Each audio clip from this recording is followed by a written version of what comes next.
back like we never left. What is good, everybody? If you are new to the channel, allow me to reintroduce myself. My name is Weav, and here on my channel, we coach you on your personal growth and development. We help push you forward as you progress through your respective careers in both business and entrepreneurship. And we always help you build and strengthen your relationships so that you can make them lasting and more meaningful. Today, we discuss repairing a damaged relationship. Now, if you don't know much about me, I don't like to waste time, so I'm ready to get into it. So let's do that right now. You know, a relationship is like a house. When a light bulb goes out in your house, you don't go out and buy a brand new house, do you? No, you fix the light bulb. Same as with a relationship. So what exactly can cause damaged or broken relationships? Cheating, lying, lack of respect, lack of communication, loss of interest, someone letting themselves go physically, outsiders influencing your relationship. There are just so many circumstances under which your relationship can become strained, right? And what you want to know is, man, first,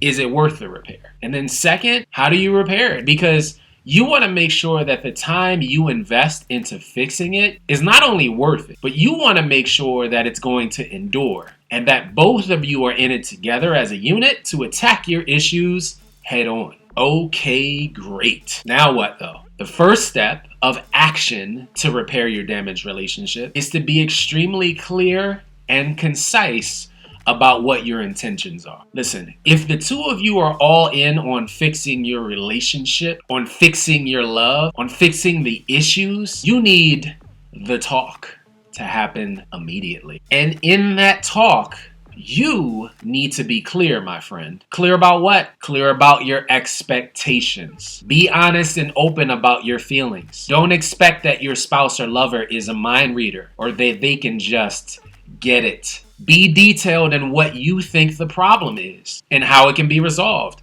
Too many times people think, okay, well, I told them, but weren't detailed enough. And when another problem arises, they tell their partner, but I told you, remember? You weren't clear enough. So be direct in your communication so your partner knows exactly what you want, down to the finest little detail. And what your expectations are going forward, they need to be super, super clear. Secondly, and this is a big one, is to make a commitment that if they cheated, if they lied, if they played games, whatever the actual reason for the strained relationship is, that it is absolutely clear that both of you, I said both of you, are able to accept it. And this is the most important part of this, okay? You ready for it? Get over it. You cannot move forward if there will be a level of resentment towards the person who caused an issue or a problem in your relationship. There is nothing worse than getting into a disagreement with your partner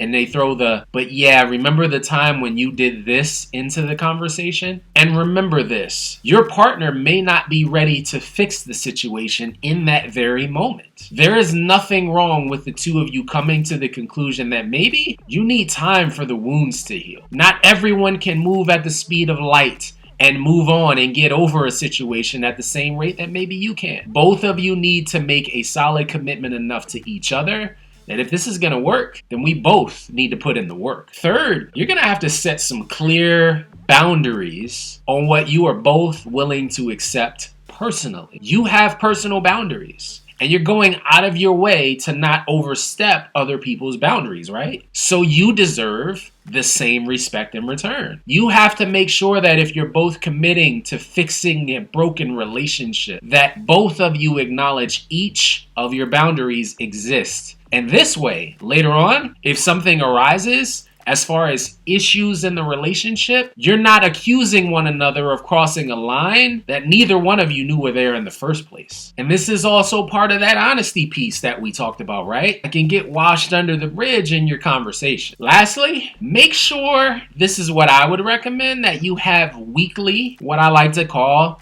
touch bases with your partner. Once a week, keep your lines of communication at a premium, where you have one-on-one conversations about progress being made, and if they as well feel comfortable with the direction that things are going right now. Understand, this is a work in progress, right? Don't automatically assume everything is great because things seem to be back to normal. A lot of times, People suffer in silence and they explode in a rage of emotions because they held all of those issues in. And then one time, that little small thing that comes up, it comes out and it comes out big. So make sure that both of you care enough to follow up on your commitments that you made to each other. And stay emotionally available for your partner to receive the positive and the negative feedback so you both can make adjustments on your relationship. And always remember, building and repairing relationships are long-term investments. So make deposits that help you get a positive return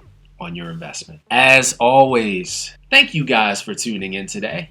And if no one has told you this already today, I appreciate you. If you are new to the channel, become official to the squad. Hit that subscribe button and that bell notification down bottom so you can become official to the team. I'm gonna head out now, but make sure that you guys have an amazing day today. Stay strong and stay inspired. And as always, until I see you guys next time, peace.